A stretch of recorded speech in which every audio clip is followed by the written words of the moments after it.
dans tous les cas, il faut qu'il y ait un échange entre les États-Unis et l'Union européenne. Mais puisque vous parlez de la forme, moi j'ai quand même eu le sentiment d'une forme d'humiliation pour la France hier dans les échanges entre Donald Trump et Emmanuel Macron. Je passe sur les échanges physiques très virilistes de je te tape dans le dos, on est les meilleurs amis, etc.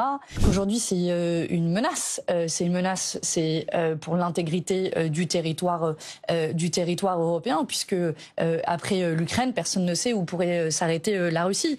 Maintenant, l'enjeu, de nouveau, c'est comment on rétablit les canaux diplomatiques, et l'Union européenne, si elle est vraiment soucieuse de son intégrité territoriale, elle n'aurait pas dû juste être dans un soutien, bien entendu, nécessaire à l'Ukraine depuis 3 ans.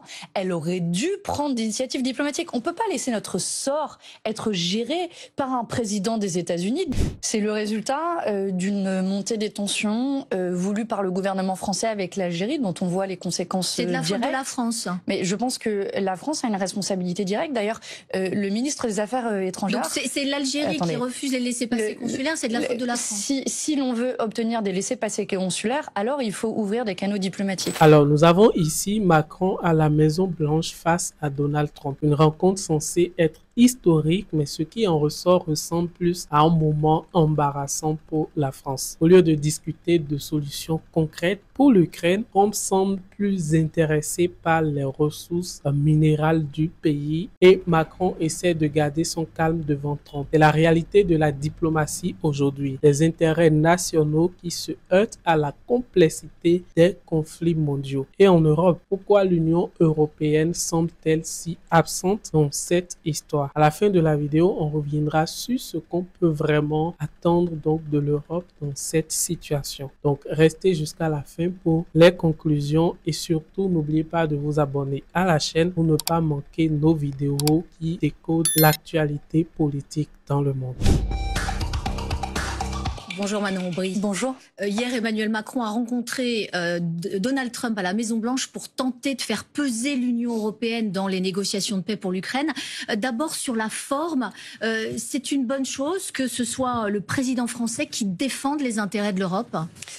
Écoutez, dans tous les cas, il faut qu'il y ait un échange entre les États-Unis et l'Union européenne. Mais puisque vous parlez de la forme, moi j'ai quand même eu le sentiment d'une forme d'humiliation pour la France hier dans les échanges entre Donald Trump et Emmanuel Macron. Je passe sur les échanges physiques très virilistes de je te tape dans le dos, on est les meilleurs amis, etc. Je vous passe aussi le moment où Donald Trump discourt sur la manière dont il va licencier la moitié de l'administration publique américaine devant Emmanuel Macron. Mais sur le fond, j'ai pas eu le sentiment qu'il y a eu une véritable avancée vers un accord de paix hier, malheureusement. Emmanuel Macron, il plaide pour une force européenne déployée loin de la ligne de front pour assurer la sécurité après le cessez-le-feu. Il y a une dizaine de pays membres de l'Union européenne et de l'OTAN qui seraient d'ores et déjà partants.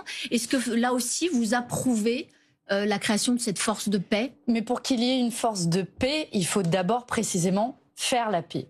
Et hier, le principal enjeu de la discussion entre Donald Trump et Emmanuel Macron, si vous écoutez bien la conférence de presse, ce n'est pas la paix, c'est l'accès des États-Unis aux minéraux rares qui sont notamment dans les territoires occupés par la Russie. Alors ça fait partie du deal entre guillemets. Oui, mais ce sur quoi Vladimir Poutine a évidemment rebondi en disant mais bien sûr, pas de souci, je vous laisse l'accès aux minéraux rares, mais ce sont dans les territoires occupés. Il y en a une manière de reconnaître. Qui sont quand même au centre de l'Ukraine. Mais c'est une manière de reconnaître quelque part l'annexion de la Russie en Ukraine. Dans le même temps, d'ailleurs, aux Nations Unies était votée une résolution qui demandait le retrait des troupes russes en Ukraine. Cette résolution n'a pas été votée par les États-Unis. Donc, vous voyez qu'on est encore très loin d'un accord de paix, alors qu'il faut activer tous les canaux diplomatiques. Nous le disons depuis le début de la guerre. Nous avons été d'ailleurs assez moqués là-dessus en disant mais il n'y aura pas d'autre issue que la diplomatie à cette guerre. Et l'Union européenne est aux abonnés absents aurait dû jouer ce rôle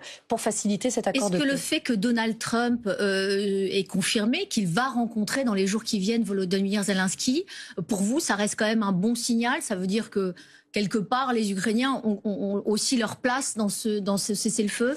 Écoutez, s'ils le rencontrent uniquement pour discuter et mettre la pression sur Volodymyr Zelensky, sur l'accès de nouveau aux minerais rares, en disant finalement ce qu'a dit Donald Trump hier, c'était quasiment I want my money back. Je veux mon argent, j'ai investi de l'argent, moi les États-Unis, alors Emmanuel dans Macron, cette il guerre. A contesté les chiffres. Oui, mais vous voyez bien que Donald Trump a dit c'est vrai en effet n'importe quoi. Ils ont investi 500 milliards d'euros alors que c'est beaucoup moins que ça dans le soutien militaire qu'a apporté les États-Unis à l'Ukraine. Mais le fait est que, de nouveau, l'enjeu, c'est comment on met tous les protagonistes autour de la table pour négocier un accord de paix et pas seulement un accès aux minerais. Et pour négocier un accord de paix, il faut mettre non seulement l'Ukraine autour de la table, et ça arrive bien tard, mais il faut aussi que l'Union européenne soit autour de la table. Emmanuel Macron parle de la Russie comme une menace existentielle pour les Européens. Est-ce que vous êtes d'accord avec ça ? Il est clair qu'aujourd'hui, c'est une menace. C'est une menace, c'est pour l'intégrité du territoire européen, puisque après l'Ukraine, personne ne sait où pourrait s'arrêter la Russie. Maintenant, l'enjeu, de nouveau, c'est comment on rétablit les canaux diplomatiques, et l'Union européenne, si elle est vraiment soucieuse de son intégrité territoriale, elle n'aurait pas dû juste être dans un soutien, bien entendu, nécessaire à l'Ukraine depuis 3 ans. Elle aurait dû prendre des initiatives diplomatiques. On ne peut pas laisser notre sort être géré par un président des États-Unis, Donald Trump, d'extrême droite, qui finalement n'a que faire du sort des Ukrainiennes et des Ukrainiens. C'est une initiative diplomatique, l'initiative d'Emmanuel Macron. Mais c'est pas une initiative au nom de l'Union européenne. Quand même un petit peu. Non, l'Union européenne, Alix Bouygues, je suis députée européenne. Je peux vous dire depuis 3 ans, à aucun moment l'Union européenne a demandé à la Russie et à l'Ukraine à proposer de se mettre autour de la table. Ça veut pas dire qu'on va le faire aux conditions de la Russie, loin de là. Mais le problème, c'est qu'aujourd'hui, si on laisse Donald Trump faire, ce sera aux conditions de la Russie. Et évidemment, nous, on peut pas être d'accord avec cela. Alors, j'espère que vous aimez ce que vous êtes en train de voir jusque-là. Juste pour vous informer que vous pouvez toujours vous abonner à la chaîne juste en cliquant sur le bouton s'abonner en bas de la vidéo.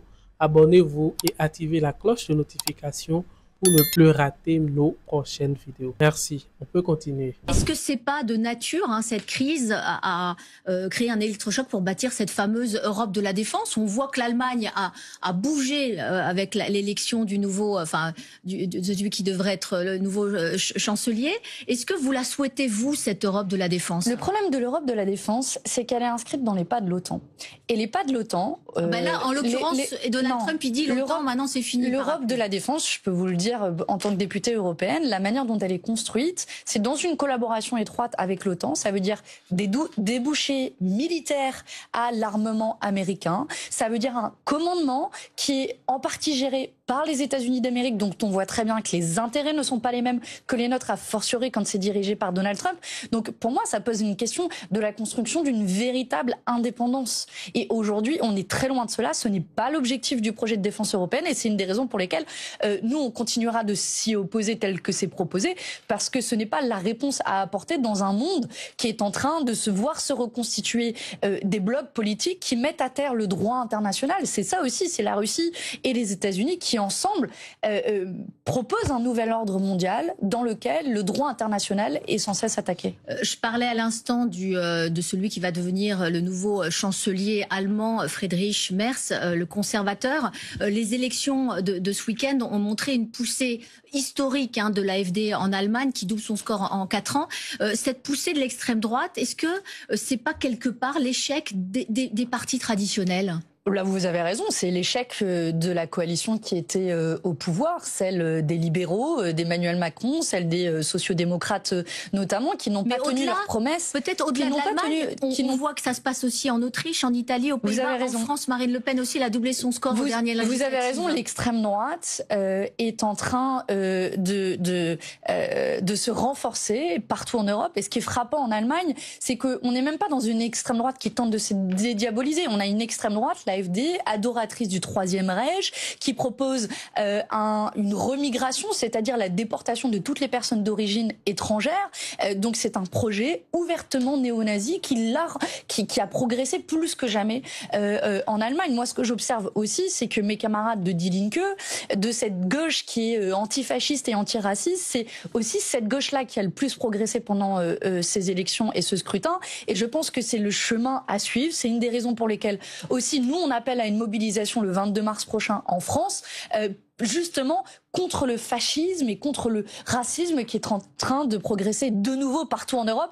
Et a fortiori, quand c'est en Allemagne et quand on connaît l'histoire de l'Allemagne, on a de quoi être inquiet. Le RN prend totalement ses distances avec l'AfD. C'est pas vrai. Jordan Bardella, Marine Alex Le Pen... Non, je vous corrige parce que... Je termine juste ma phrase. Marine Le Pen n'a pas adressé de félicitations à Alice Weidel, donc la patronne de l'AfD, alors qu'Éric Zemmour était à ses côtés dimanche soir. Est-ce que vous savez que Jordan Bardella, président du groupe des Patriotes au Parlement européen, n'a pas exclu de réintégrer l'AfD dans son groupe politique. Non, c'est pas lui qui l'a pas exclu, c'est Viktor Orban qui souhaite le réaccueillir. Jordan Bardella ne l'a pas exclu et par ailleurs, il y a quelques semaines de cela, un événement a été organisé par l'AfD sur la remigration au Parlement européen et vous avez des députés européens du Rassemblement national comme Gilles Penel qui ont pris la défense de cet événement. Donc vous dites AfD, RN, même combat. Oui, les liens ne sont pas coupés. C'est la même idéologie. Porosité avec le néonazisme. Oui, pour le Rassemblement national. Ils votent ensemble au Parlement européen, ils défendent la même idéologie, le même projet politique, ils représentent le même danger. Et on pourrait être tenté par la sidération, la démobilisation. Mais moi, ce matin, j'en appelle à un sursaut à votre antenne, à tous les antifascistes de ce pays. Je pense qu'on ne peut pas rester les bras croisés face à notre destin et cette bascule de l'Union européenne. Il nous reste pas longtemps, 2 minutes, pour aborder ce qui s'est passé samedi. Un Algérien radicalisé a tué un passant et blessé plusieurs policiers. Cet homme était sous OQTF, obligation de quitter le territoire. L'Algérie aurait refusé à 10 reprises de délivrer un laissez-passer consulaire. Est-ce que cette situation vous choque ? C'est le résultat d'une montée des tensions voulue par le gouvernement français avec l'Algérie, dont on voit les conséquences directes. C'est de la faute de la France. Mais je pense que la France a une responsabilité directe. D'ailleurs, le ministre des Affaires étrangères... Donc c'est l'Algérie qui refuse les laissez-passer consulaires, c'est de la faute de la France. Si l'on veut obtenir des laissez-passer consulaires, alors il faut ouvrir des canaux diplomatiques. Et d'ailleurs, j'observe que le ministre des Affaires étrangères, Jean-Noël Barrot, n'est pas d'accord avec le ministre de l'Intérieur, Bruno Retailleau, puisqu'il a dit lui-même que le rapport de force pour le rapport de force avec l'Algérie n'avait pas d'objectif et pas de finalité. Donc moi, ce que je souhaite, c'est qu'on puisse rétablir des canaux diplomatiques avec l'Algérie plutôt que de faire monter le niveau de tension comme le fait le gouvernement. Mais est-ce qu'il faut réduire aujourd'hui le nombre de visas accordés aux Algériens ? Il y en a 250 000 et seuls 5% des OQTF visant des Algériens sont exécutés. Vous savez que le nombre de visas avec l'Algérie a déjà été réduit, diminué par 2 depuis 2017. Donc vous voyez que cette fuite en avant qui consiste à une chose, à assimiler l'ensemble des Franco-Algériens à des terroristes, l'ensemble des Franco-Algériens qui se sentent pointés du doigt, moi je refuse. Et il y a déjà des conditions très spéciales pour l'accès au visa. C'est déjà extrêmement difficile pour accéder à un visa quand vous êtes un Algérien. Et il y a des règles du droit commun qui doivent être respectées. Enfin, vous savez très bien que l'accord de 2007 exempte les détenteurs de passeports diplomatiques de tout visa. Donc ça veut dire que c'est des milliers de personnes, des Algériens, qui peuvent ne pas avoir besoin de visa pour venir en France, dès lors qu'ils sont détenteurs d'un passeport diplomatique. Ça sont les accords de 2007. Oui, mais les accords, ceux qui possèdent des passeports diplomatiques, c'est combien d'Algériens, Alix Bouygues? C'est des milliers quand même. Ah oui, mais sur les dizaines les dizaines de millions. Si ce sont des diplomates, a priori, en tant que diplomate français, on devrait aussi pouvoir aller facilement en Algérie. Vous voyez qu'il y a une forme d'hystérisation du débat autour de nos relations avec l'Algérie. Je pense que un peu d'apaisement ne ferait pas de mal. Et est-ce que vous pensez que pour apaiser, il y a un sujet de tension entre la France et la détention à Alger de Boualem Sansal, l'écrivain franco-algérien. Est-ce que pour vous c'est une détention arbitraire ? Bien sûr que c'est une détention arbitraire. Il doit être libéré le plus rapidement possible et sans condition. Et j'espère qu'il le sera le plus rapidement possible. J'ai vu qu'il a démarré une grève de la faim et je voudrais lui apporter tout mon soutien ce matin. Merci beaucoup, Manon Bril. Bonne journée à vous. Donc, à votre avis, Macron a-t-il été pris de court par la rencontre avec Trump? Est-ce que la stratégie de Trump de se concentrer sur les ressources ukrainiennes pourrait-elle réellement freiner les efforts pour une paix durable en Ukraine? Ou est-ce que l'Union européenne doit tout simplement revoir sa place dans les négociations et ne pas se laisser dépanner par d'autres puissance? Et surtout, est-ce que la montée de l'extrême droite, surtout en Allemagne et en France, comment peut-on inverser cette tendance et rétablir une vraie confiance dans nos institutions? Enfin, quel est l'avenir pour la relation France-Algérie avec les tensions actuelles autour de l'immigration et des expulsions? Tout simplement, donnez-moi vos avis dans les commentaires. Et surtout, n'hésitez pas à vous abonner à la chaîne. Je serai là dans les commentaires pour échanger avec vous. Donc, défoulez-vous et moi, je vous dis à tout de suite dans une prochaine vidéo.